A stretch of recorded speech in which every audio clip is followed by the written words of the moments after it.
সবাই ভালো আছেন তো? তারপরে নদিয়া থেকে আসছি, চারখানা জেলা, নদিয়া, হুগলি, হাওড়া, পূর্ব মেদিনীপুর, এসেছি পশ্চিম মেদিনীপুর, তাই তো? তার ভাই এক বস্তা নমস্কার রয়েছি নদিয়া থেকে, সবাইকে দেব।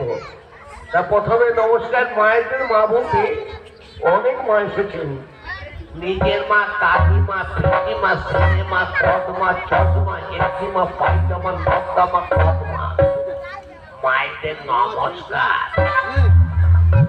তারপর দাদা বলতে অনেক দাদা এসেছে, বড়দা, মেজদা, ছোটদা, চাকদা, মালদা, জর্দা, শিয়ালদা, বান্দা, হাওড়া, দাদাদের নমস্কার।